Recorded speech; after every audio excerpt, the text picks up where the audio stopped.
to today's engineering.com roundtable. You know, the nature of intellectual property is changing.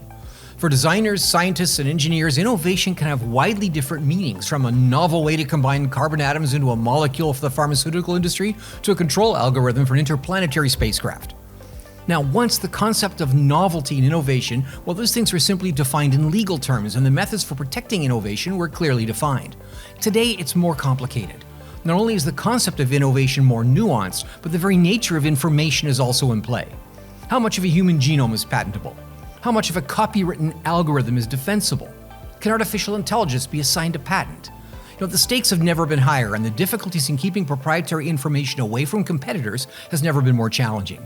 Now, joining me right now to discuss these important issues are Jim Durkin, Managing Director, Product Management with IP.com, Amit Bhattacharya, Chief Technology Officer with IP.com, Joe Manico, Research Scientist with Kodak Moments, and El Gale, CEO and President of Shadow Ridge Analytics. Panel, thanks for joining me, and I'm going to dive right into this important topic because there's so much to talk about. Can I kick off right away in a way of sort of framing the conversation? Amit, what do we mean by intellectual property in the context of this conversation? Yeah, so I mean, you're talking about essentially legal protection, right, for ideas that have commercial value. And that's what allows inventors, businesses, creators to own, control, and monetize their invention. So, you got common types of IP like patents for invention and technical solutions, copyright for creative work, trademarks for branding elements like logos, and trade secrets. So what makes this interesting is that AI is challenging traditional IP categories.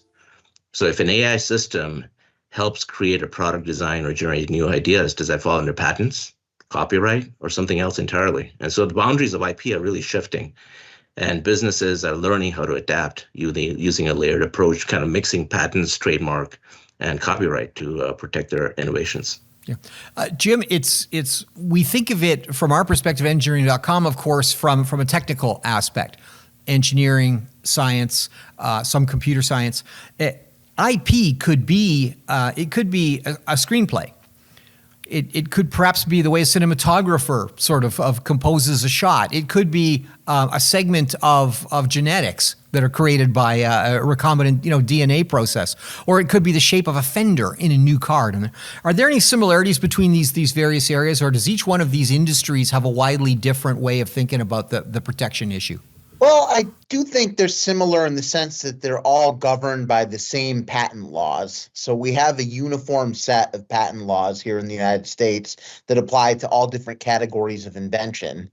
And that would be true whether you're talking about an innovation in the automotive or aerospace sector, or something in a completely different sector like computer science. So I think we're all kind of governed by the same overarching laws here, although there are some nuances in the application of the laws to different subject areas, which are important.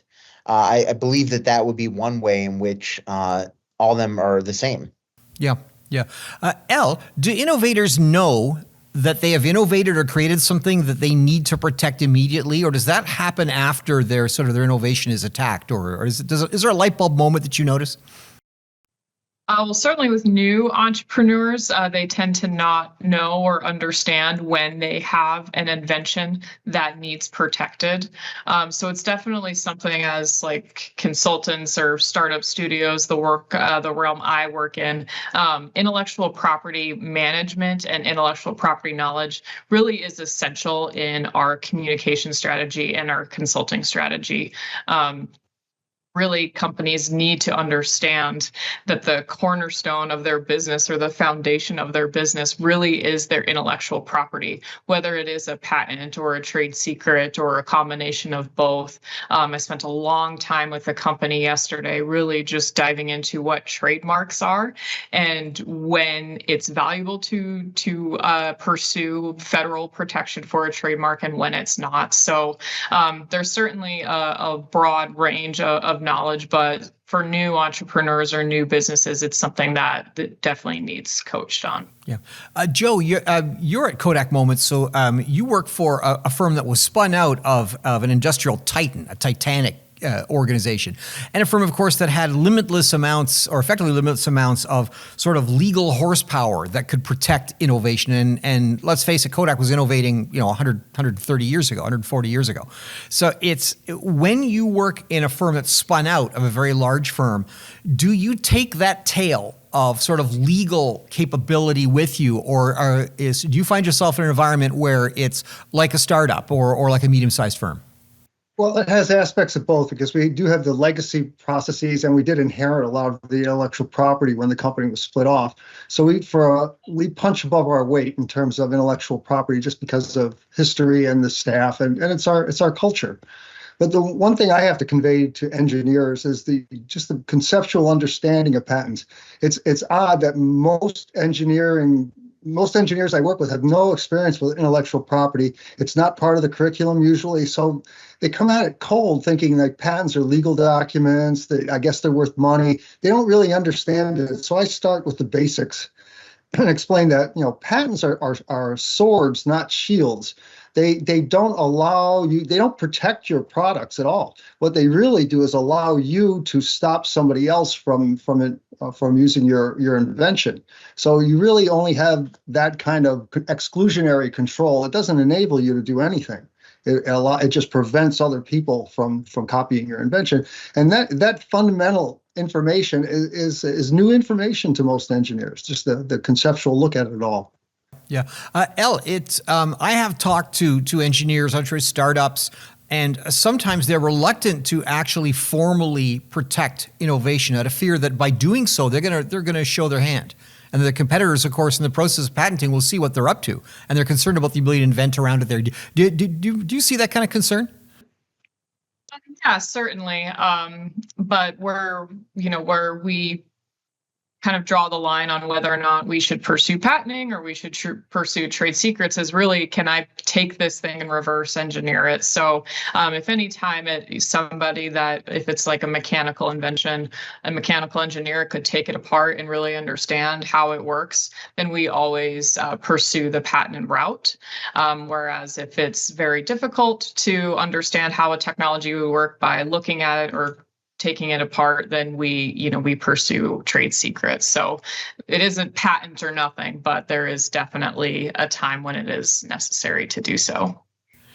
Amit, it's in some industries, we've got some very unique challenges compared to the conventional mechanical engineering way that patents were originally, conceptualized, over 100 years ago.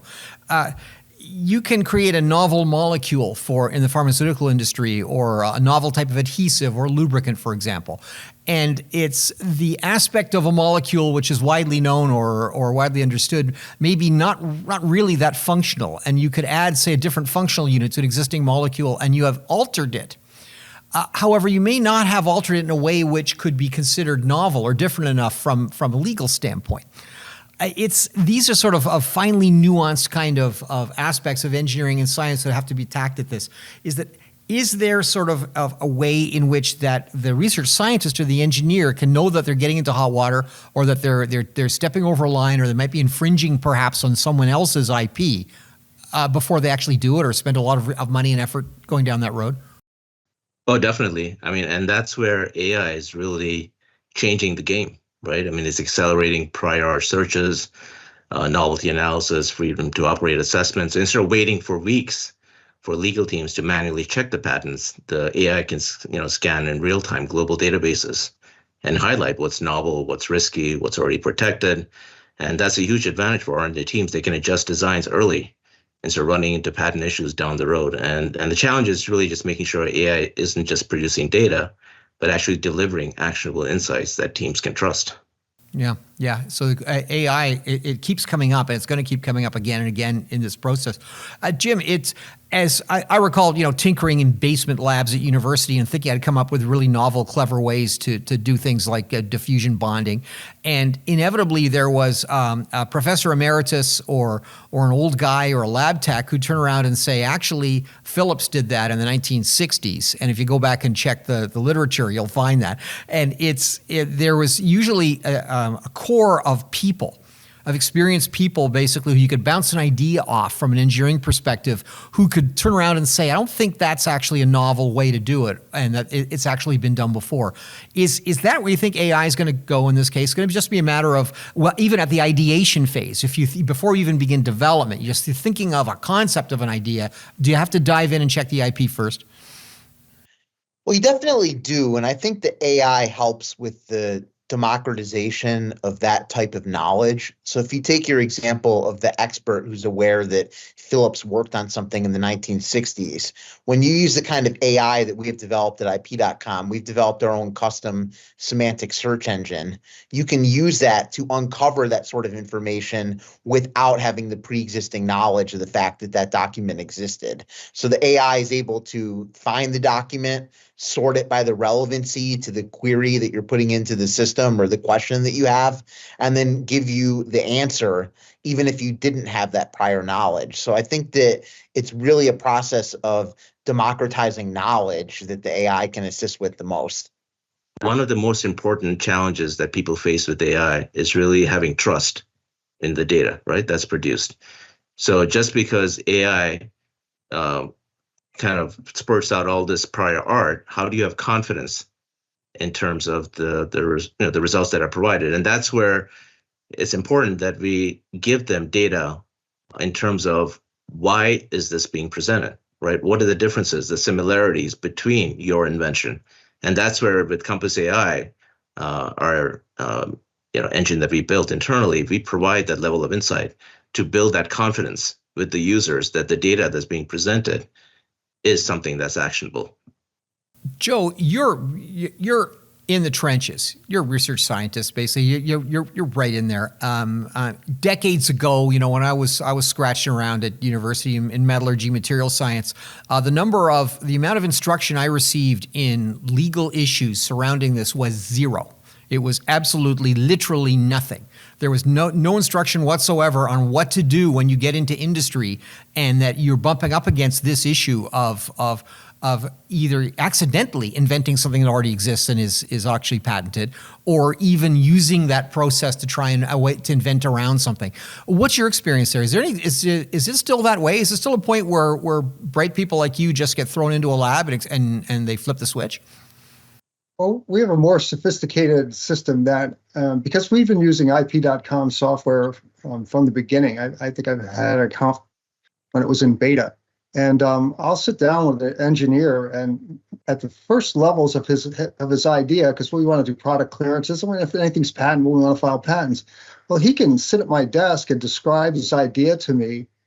And while he's talking to me, I can do a semantic search and have an understanding of the intellectual property relevant to what he's talking about on the fly in real time. So we're there together looking at patents, and it helps him develop the idea and helps him understand what the prior art is in real time.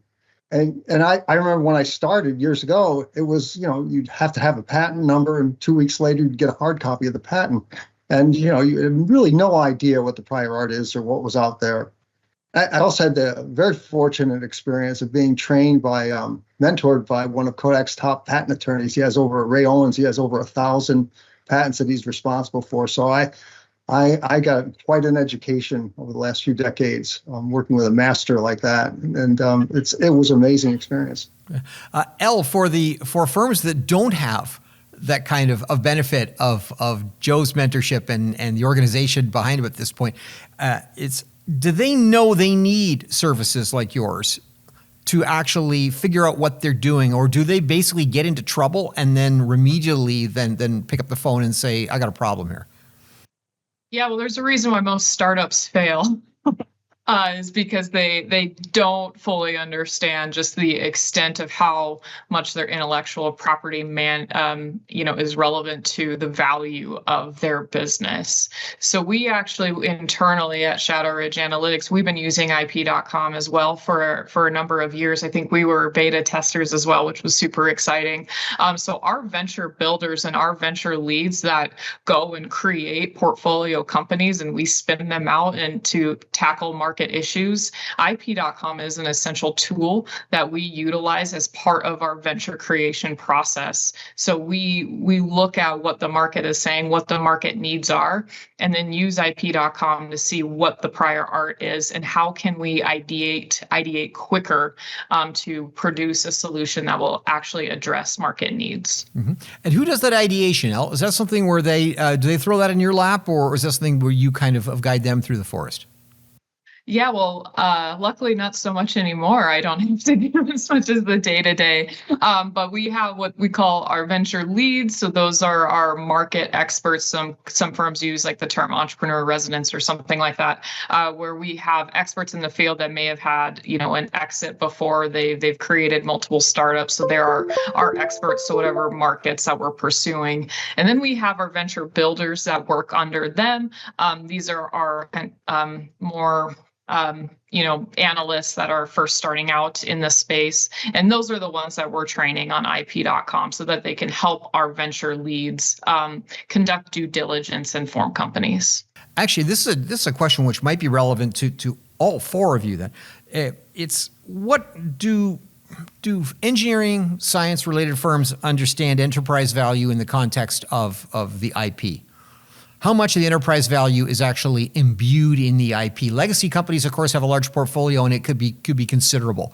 A startup that's invented a new kind of rocket engine may have an idea, and they have perhaps not even yet fully proven, but there still could be some enterprise value locked up in that, and that could have serious consequences in their ability to do things like raise capital. Let me go around the horn. Amit?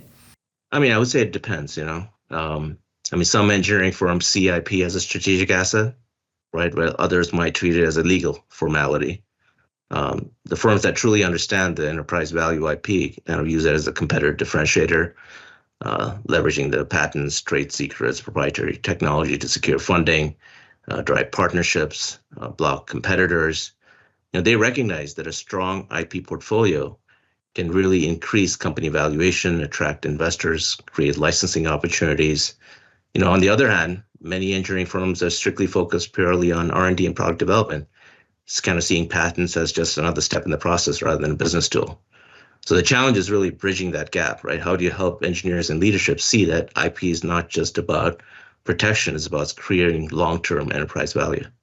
Joe, that Amit just brought up a relevant point here, I think. Is there a difference between firms that innovate for the purpose of making something and use IP to keep others from stealing their idea, or those that actually regard the innovation and the IP itself as the asset?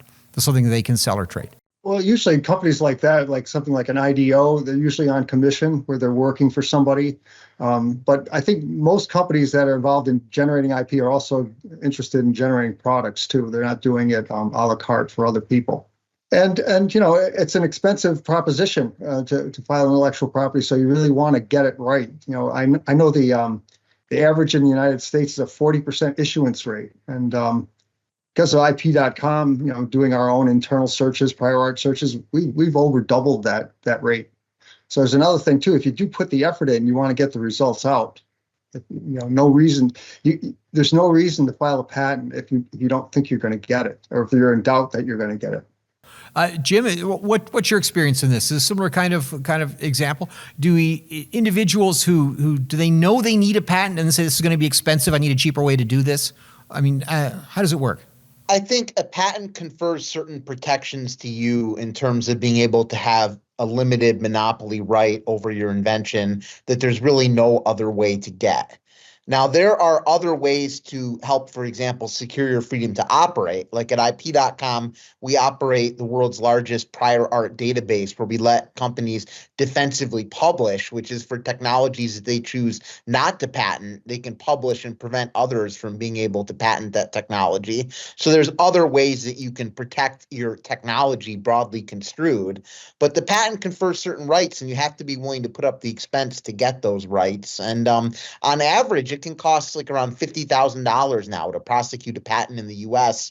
And that cost is de minimis compared to the cost of actually enforcing the intellectual property. If you're in the small percentage of patents that you actually need to litigate, you could be talking about millions of dollars on the line.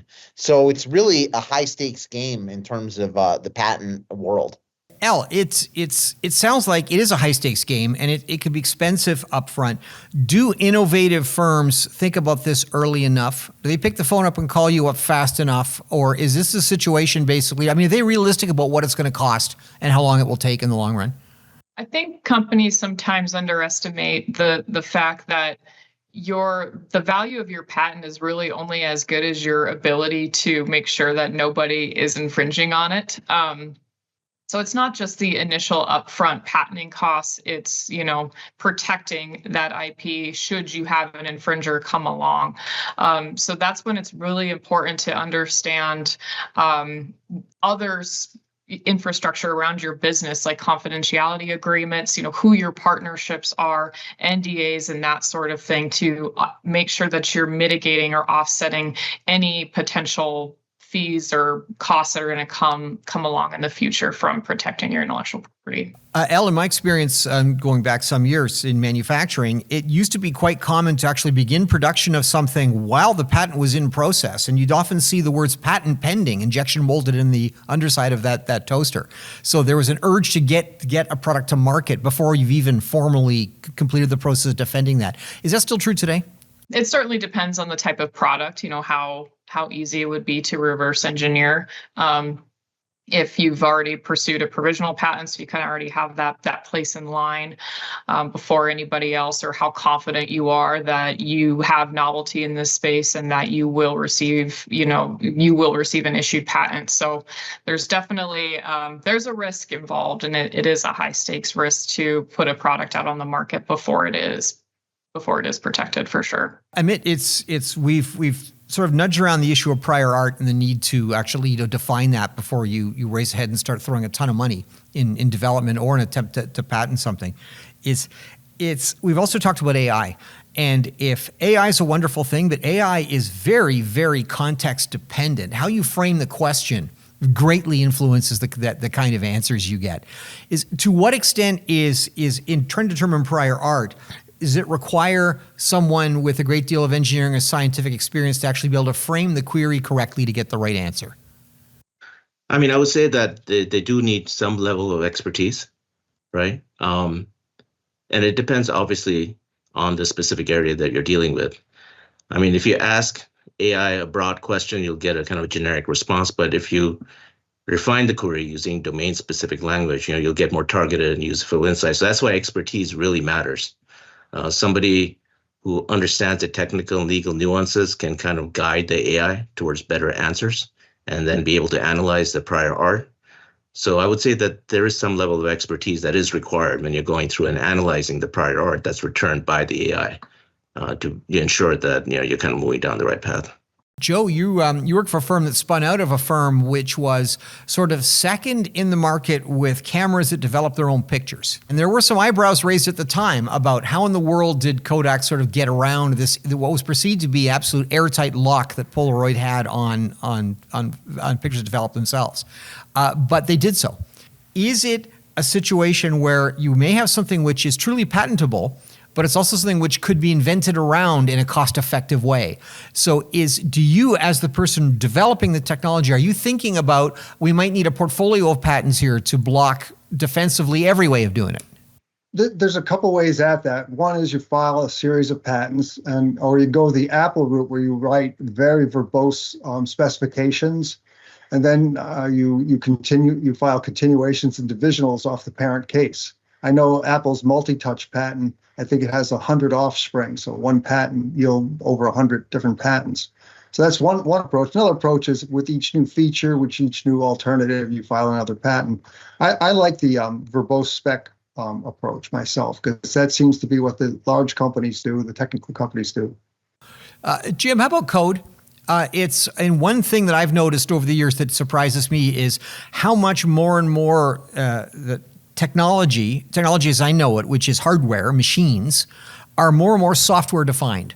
So something like an aircraft or advanced machine tool now is less and less about the actual gears and motors and more about the control algorithms that operate that stuff. And that's kind of where the R&D money is spent and the value spent on there.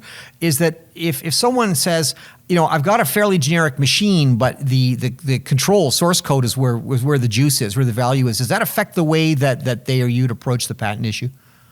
Well, I think the good news is in the United States, you can have software inventions patentable. Now, technically, you can't patent a software per se, but you can patent a method, you can patent a system, you can patent a non-transitory computer readable medium. So you can effectively have software patents in the United States. So it doesn't matter if it's in the hardware or the firmware or the software from a patentable subject matter perspective. Now, you're not allowed to patent what they call an abstract idea. And that comes up sometimes in inventions related to computer science. So you can't patent like pure mathematics. But you definitely can patent software in the US, and there's really no difference if your innovation is in hardware, software, or firmware. From a practical standpoint, they're all patentable in the United States. Elle, aerospace comes to mind. Here at engineering.com, we speak with many startups in that world. And it's kind of a novel. It's almost like it was, at the turn of the last century. We've got hundreds of people working out of garages that are producing innovative things, largely in electric, VTOL. And one thing that all of them believe they have something unique and truly proprietary, which is laudable and admirable.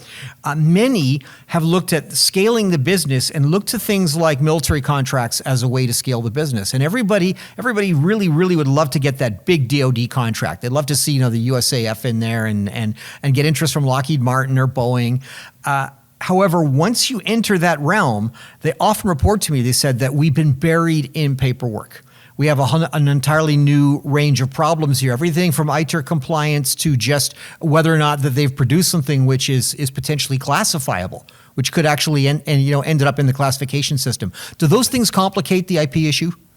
Say it necessarily complicates the IP issue. It can if you are selling to an OEM within the DoD market, or really that's any market. If for whatever reason your part is going to go into another part, and so then there begs the question, then could that OEM, figure out how to integrate that component into their system and work around your patent? So a lot of times, you do have to open up drawings, you have to open up know-how when you're working with an OEM, and that's not just within the DoD.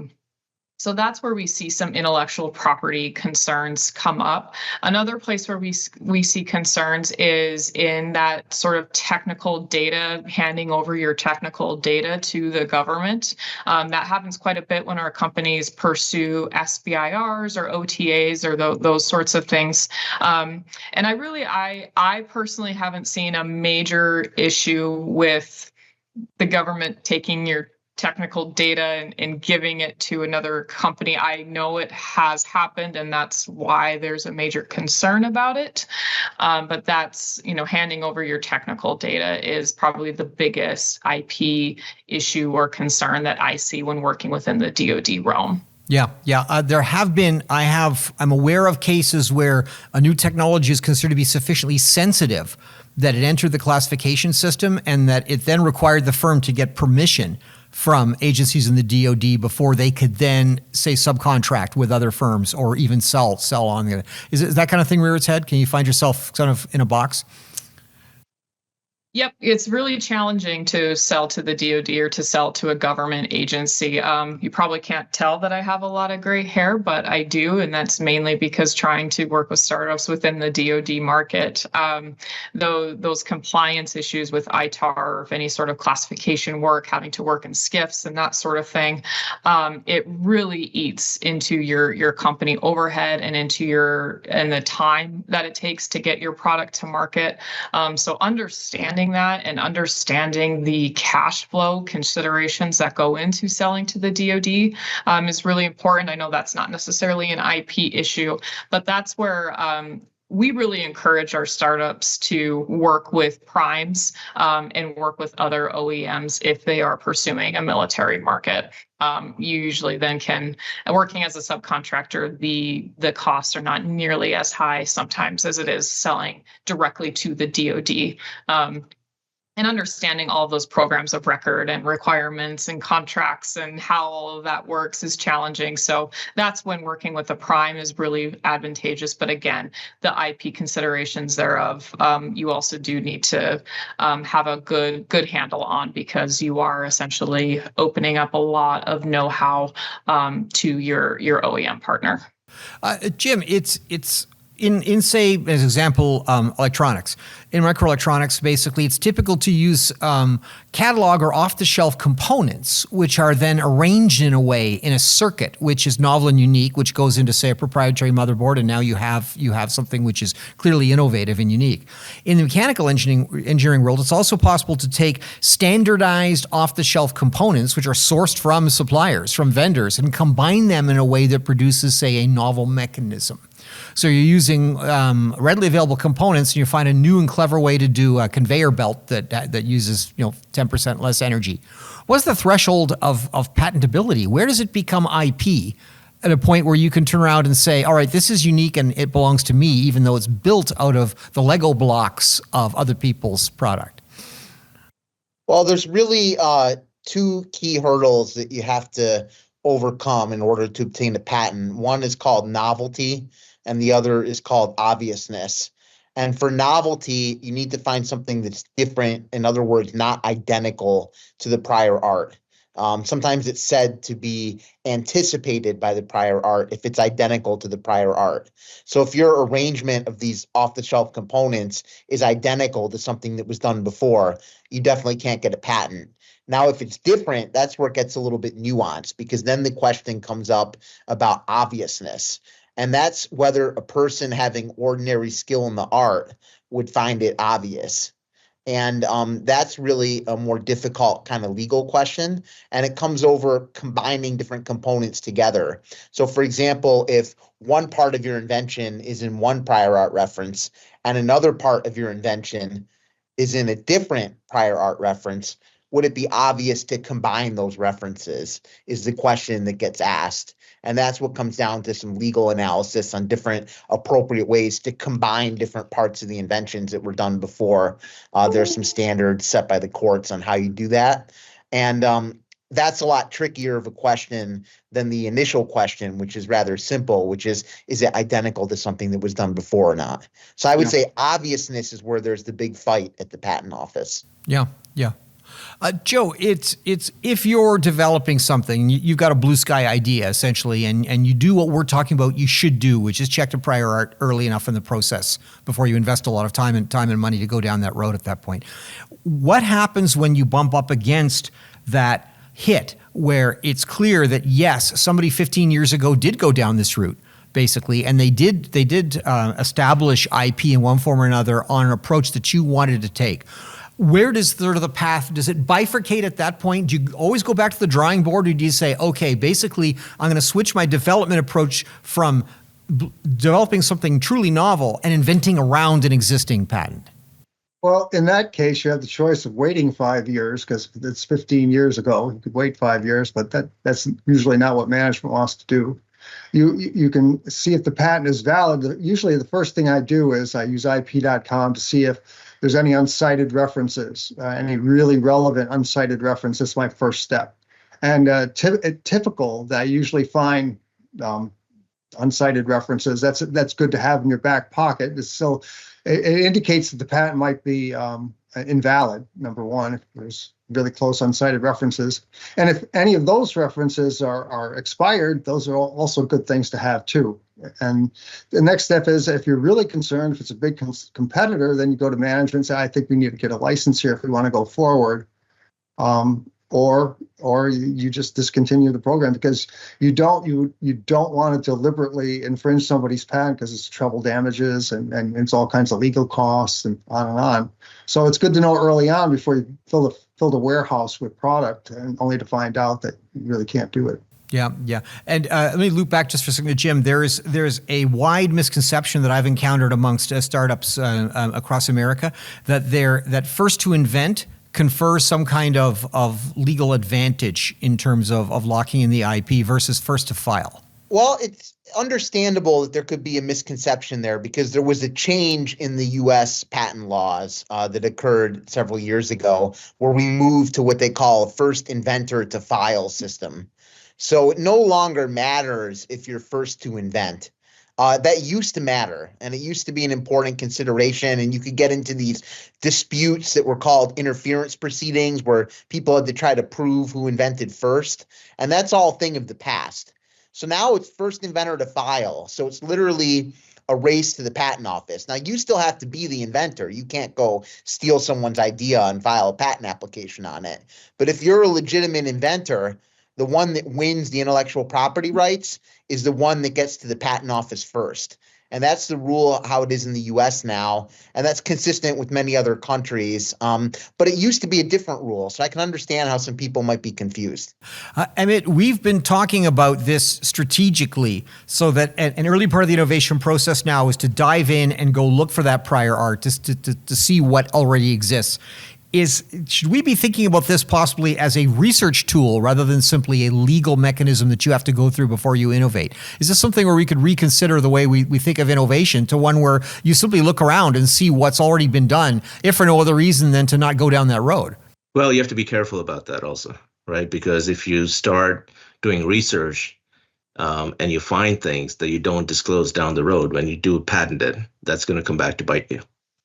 So you have to be a little bit careful about that. If you kind of go down, you can definitely use it as a research tool, but just be cognizant of that. So that's why, a lot of companies actually don't want their employees to even have access to patents when they go through this tool, like our ideation tool, or even NPL. So they're very careful about what sort of level of access they have to as far as patents and even NPL, just to make sure that it doesn't come back to bite them. Yeah. Elle, you work with many firms. What happens if basically there is a great deal of IP, it's locked in the brain of a bright young engineer or research scientist, and they get hired away by a competitor? Is it really cut and dried, or how much of what's between the ears belongs to the firm where you are working when you developed it? Yes, that's where confidentiality agreements or non-competes come into play, and the non-compete realm is ever changing. But the know-how or the intellectual property within the brain or within that person is really, really important. I've seen a lot of times expired patents or license agreements that continue past a patent even expiring because that know-how is actually more important really than what's within the claims themselves. So again, it just goes back to a business decision and an operations decision around your people and how you protect your people, how you treat them, how you encourage them to stay, and how can you kind of put some bounds around them so if they do leave your firm that they can't really take anything with them. So again, non-disclosure agreements, confidentiality agreements, non-competes when you can, where you're not too strict on what they can do or where they can go. That one's a little tricky, and making sure that your company controls are tidied up in terms of what they can leave the firm with drawings and files and all sorts of things like that. Yeah, it's a huge issue. Yep. Yeah. Jim, an example that comes to mind in my experience for tier 1 and tier 2 suppliers to the OEM industries, automotive, aerospace, appliances, others, it is a common practice that tooling, which can be quite complex and mission critical in some cases, is developed, paid for, and owned by the customer. But it may be actually developed and innovated and built by the firm that is supplying them. So the company that is making dashboards for a large automotive manufacturer, for example, they may build a special gas assist injection mold tool to make those dashboards, but the development of that tool has been paid for by the customer, and the customer actually owns that mold and can take it away and then send it to a different supplier subsequently when contract is renegotiated. Does the individual that paid for that tooling, do they have a legal right in the innovation built into that tooling, or is that something that's negotiable? Well, you'd have to look at the contract to see how the intellectual property is going to be divided. But I'd say what's not negotiable is the rules about inventorship. So when you're talking about who actually invented the technologies, that's going to be a legal determination that's completely separate from the contractual agreements about who the intellectual property might have to be assigned to. So you have to be accurate about who invented it, but the negotiation of who the intellectual property can be assigned to is something you could deal with in a contract.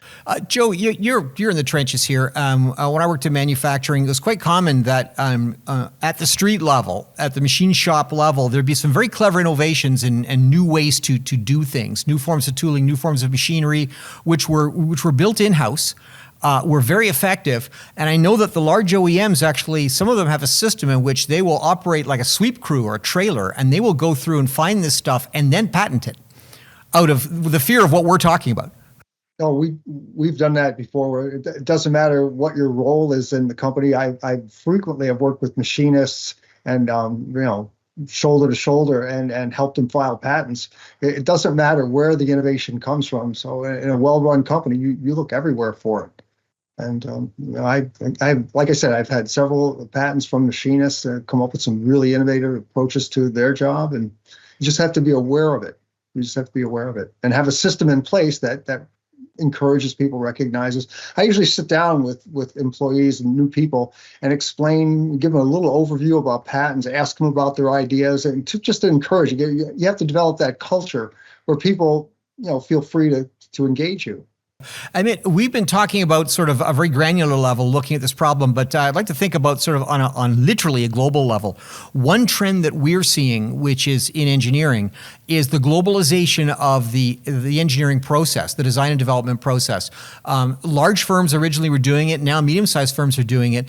A situation where a brilliant engineer is in Malaysia and one who's in Perth, Australia, one who's in Toulouse or Paris, France, several in the United States, all are expected to collaborate on the same process. And they're using some fairly advanced cloud-based software to do that, in which everyone has access to a rendering, a drawing, or a design, or a simulation, and everyone as a group can contribute to the development of that.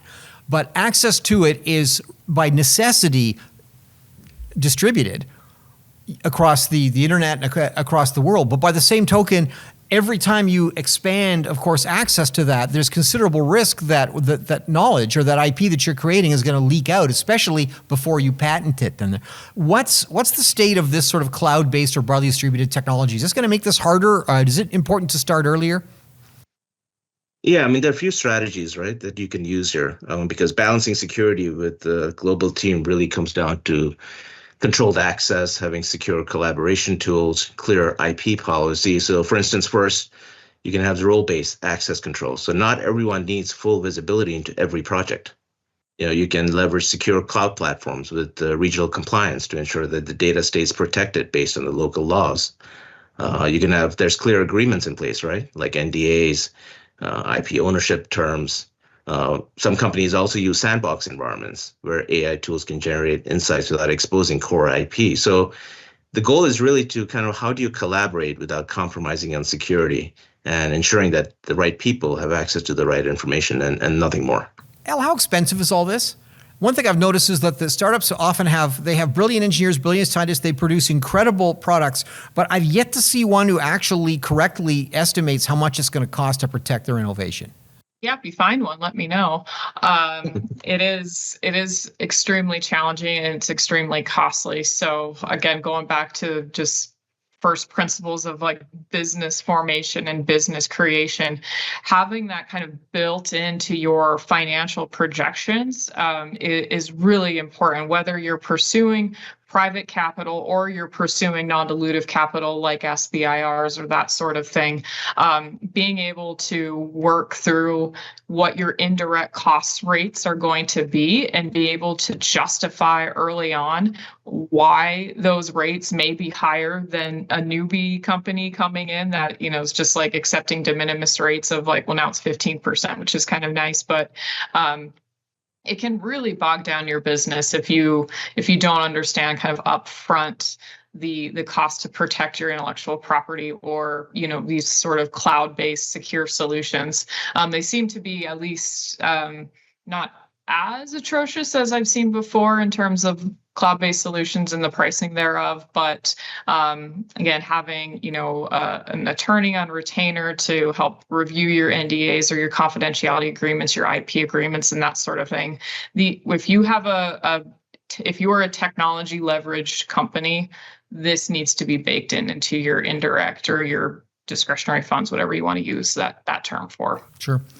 Following up on that, Amit, if in engineering, in my experience, there's sort of a magical Venn diagram, and then one bubble is cost, another bubble is risk, and at the intersection set of those two things, kind of is where project management lies. Are we talking about a world now where you need to go, as soon as you have the light bulb moment at that point, step forward and say, okay, now let's look at prior art. Let's use a platform that will automate or semi-automate this process now. Is this something you can make an argument for on a risk reduction or cost reduction basis? Yeah, definitely, I would say so. But then again, you think about it, it's really not as simple as having a light bulb moment and running a quick, prior art search. You've got a lot of things. There's cost, risk, complexity of the innovation. So, companies just don't want to know if something exists. They need to understand how their idea fits into the overall patent landscape, right? Where it's commercially viable and everything can be designed around existing IP. So AI can help by mapping trends, identifying white space, suggesting alternative technology approaches before millions are spent on R&D. So, it's probably less about a one-click patent check, but it's more about integrating AI into the overall innovation cycle, kind of helping engineers make informed strategic decisions before committing resources. Joe, what do you do if in the process of developing something you have a parallel idea and you know that this thing is going to be big, but it's going to be big 20 years from now? It's going to be something that you say project in the future is going to have value, but you cannot exploit it in the near to medium term. What do you do with that? In my case, I think 20 years is an unrealistic window. I don't think we could predict anything for 20 years. And that's what's nice about patents. They go for 20 years. If we have an innovative idea that we think will be valuable in the future, we're not ready to prepare, we file a patent, and it's because some effort was expended to come up with the idea. And there's no way to monetize that idea if you own it. I like to tell people you can't sell what you don't own. And if all you own is an idea without a patent, you might as well just give it away. So if it's potentially valuable and it's just not ready, then the patent is the smartest thing to do, I think. Yeah. Joe, it's in my experience in automotive, we used to have a phenomenon we call getting locked in the basement. And that is where, say, a young engineer would have a really bright idea, which could not be exploited immediately. And one way to compartmentalize it would be to essentially spin it off as a special project, and then give it a small budget, basically, and then essentially shove that team or that individual off in the corner and say, that you're doing great work, Bob, keep doing it, essentially, but then hold it aside to keep it away from the main R&D budget and to keep it away from the main R&D track, and then either go back and pick up on it later or not, or basically, around file it or archive it. That's a very awkward way of doing it that works in large organizations, but years ago at Kodak, I worked in their systems concept center, which was just that. It was a skunk lab that was just working on alternative things. So in a big company, they can do that quite nicely. They just isolate, some creative people and give them a budget and put them off in the corner. And anything they generate, if the business units are interested in, they just take. And if not, well, it's protected by patents. Yeah. In fact, that organization generated so many patents when Kodak went bankrupt. Those patents were used to get it out of bankruptcy. Those patents were sold to get them out of bankruptcy. So it turned out they actually saved Kodak. Well, it's funny you mentioned that, because as I understand it, Kodak actually were leaders in digital imaging technology, but were not actual producers of consumer products based on those patents. Is that true? They actually did have a big camera portfolio, but one of my colleagues came up with the saying, digital photography, where anything is possible and nothing is profitable.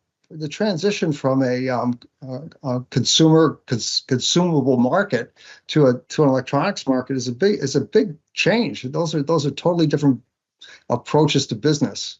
Candy bars and things like that, where your consumer's there every week buying it from you. It's a different process than electronic device you might buy every 5 years. Yeah. Panel, I've studiously avoided the elephant in the room, and the clock is ticking, so we've got to get here. And that, of course, is AI as we now know it at the rapid rate of advancement. We're looking at a world now in which it is entirely possible that within 5 years, what we consider innovation, patentable innovation may not be coming from human beings at all. It may come literally from machines. This is a whole new world. So this really is terra incognita. Jim, can a machine hold a patent?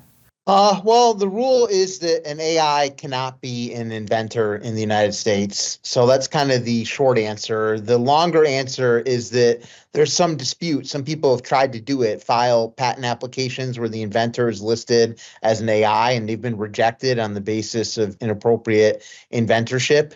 So I think that it will continue to be an area that is talked about in the legal space, and that we could potentially see changes in the patent law in the future. But as it stands today, an AI cannot be an inventor. Yes, yeah. Amit, you've developed a specialty algorithm, a specialty product specifically for this purpose. Can general purpose AI as we know it now, is that enough for determining prior art for starting down the process of patenting something? Or can you see something where the AI may turn and ask your platform what to do? Yeah, so there's such thing as RAG, right? Retrieval Augmented Generation, where you really use another tool to get the contextual data to be able then to reach out to the AI to get the right results. Because it really depends on what the AI has been trained on and what level of data it has access to. So it's not as straightforward sometimes as just asking the AI the question. For instance, it doesn't have access to the patent corpus, right? So in our platform, when we go in and we get the prior art analysis, we actually have to send the patent details to the AI engine. So there could be cases, depending on what you're implementing, a lot of back and forth between your engine and the AI engine, where you're providing the right level of details to AI, to the LLM, to be able to get the appropriate response. Sure, and this sounds like this is happening without human intervention. So it sounds like the machines are asking and answering the questions, and you're on the sidelines. And then also going forward, I mean, when you talk about, take this even further with agentic AI, right? Sure. With the various agents, and you can just tell the agent, okay, here's what I want to do. And it'll basically spawn off various sub-agents that'll go off and then talk to different LLMs to get the data and then compile it and present you with the results. Now you're that intermediary, you're that individual basically who helps the uninitiated actually understand how deep a problem they actually have at this point.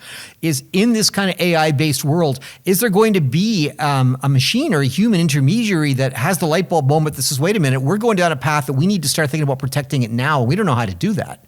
Potentially, at least in the short term, how our firm views AI, it is simply a tool like Excel, much more sophisticated than Excel, but just it's a tool nonetheless that helps us as humans do our job better. And I know there's a lot of hype around AI today, but in the long term, I see AI as continuing to just be part of our portfolio and how we make decisions, because at the end of the day, it really does need to be a human determining whether or not we form a company based on this idea. And that is an extremely complicated problem that I don't see banks or investment firms or SBIR agencies or portfolio managers relying on AI anytime soon to look at investable companies. So, Joe, it's many a scientist has told me that science isn't about getting the right answers, it's about getting the right questions, and it's a world now where AI still requires a human being to initiate the process by asking the right questions. How do you see that fitting in? Yeah, it's so prescient, because years ago when I first started working with this, I realized that it was all about the right questions. If you have an unlimited amount of information out there, you have to have a basic understanding of what you're interested in order to ask sophisticated enough questions to get the right answer. So if you don't know anything, AI is not going to help you. You have to be an expert in a field, and then the AI can augment that. But that's the real approach. If you can't just say, hey, teach me stuff, it's not going to work that way. Jim, I recall there are experts that just at the turn of the last century, in 1900, were predicting that the U.S. Patent Office would eventually be out of business because everything that could be invented had been invented, and that basically there wasn't any room for innovation anymore, of course. And we all see what happens now. Now it's gone the other way. It's exponential. But AI, at least theoretically, promises to be something in which you could simultaneously file patents that could literally box your technology into the exclusion of everything and every innovation, in theory, if you did that exponentially. Could we encounter something like that where entire lines of research basically can be just fenced in by simply using AI to make sure that you can't invent around anything anymore? I certainly think that artificial intelligence technologies can help with kind of a picket fence style IP strategy if you want to segment off certain classes of inventions through the use of strategic patent filings. But I don't think it's ever going to get to the point where there's nothing left to patent. I don't think you're going to be able to completely close off a technology area. And I think back to my time and when I was a patent examiner, and there's a lot of different innovations that get filed, and you'd be surprised by just how much innovation occurs. I think for someone to think about cutting that off entirely would be probably unrealistic, even with some of the most advanced AI technologies that we have. So I wouldn't say I'm particularly concerned about that problem, but I do think that if you had a targeted strategy where you wanted to attack a certain technology sector, that you could use AI to help you kind of fence off a certain area to make it harder for people to patent in. Yeah. Yeah. We're literally talking about the future of progress. Talk about the future of the future here. It's so vitally important. The clock on the wall is constraining this conversation, which could go on for a long time. There's so much to talk about. In conclusion, let me go around the horn panel and ask you to project forward 15, 20, 25 years, if it's possible, looking at the advancement of this technology now, AI included there, and can you predict or do a bit of crystal ball gazing and ask, are we going to innovate and invent the same way we do right now with the advancement of these tools as we predict that they will go? Amit? So if you look at the current state, right, I mean, most companies kind of still treat IP strategy as reactive. They file patents, track competitors, manually adjust their approach, and when new filings or challenges arise. What I see over the next 5-10 years is AI is going to shift to a proactive data-driven model, where companies will anticipate competitive threats, spot emerging technology trends, and optimize their patent portfolios before the market shifts. So that's one of the big trends that I see going forward. Elle? Yeah, I think as, AI has democratized innovation and strategy in a way for smaller companies where startups can now compete against some of our larger firms. So in the future, I see innovation just continuing to accelerate, and we will be moving at a much quicker speed than we are even today. And that will require that sort of proactive approach. I don't think, in the future we can react too much when it comes to business strategies and how we leverage intellectual property to create value. Yeah. Jim? Well, since you asked me to look out 15 or 20 years in the future, I'll give a little bit of a futuristic answer here.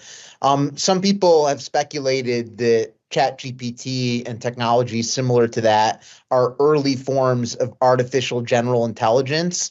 And I think that if we start moving in that direction where these models get more sophisticated and they can engage in cognitive reasoning, which is comparable to humans, we're going to have to start reevaluating some of these fundamental questions. Like you asked me earlier about can an AI be an inventor? And I said no. Well, if we start moving towards AGI at some point in the future, we're going to have to reevaluate these very black and white answers of yes and no to questions like that. And I could see that happening in the future if we continue to get this kind of exponential growth in computational power that we're seeing with the large language models right now. Yeah.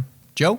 Well, I think in the short run, 5 to 10 years, with products like IP.com, you're going to get rid of the clutter out there, the invalid patents, the redundant patents, the troll activity from non-practicing entities. I think you're going to see all of that cleaned out. I think you're going to see the quality of patents go up. I think you're going to see the legitimacy of intellectual property go up. I think you're going to see less legal problems too, because all of that's going to be sorted out of the system in advance before you have to get into costly lawsuits and whatnot. So in the short term, long term, I agree with what Jim said. They're going to have to change the rules, because if you have true, conscious AIs out there generating new ideas, there has to have a new system to accommodate that. Yeah. A very bright future. Amit Bhattacharya, El Gale, Jim Durkin, Joe Manico. Thanks for joining me on the Engineering Roundtable. Thank you. Thank you. Thank you. And thank you for watching. See you next time.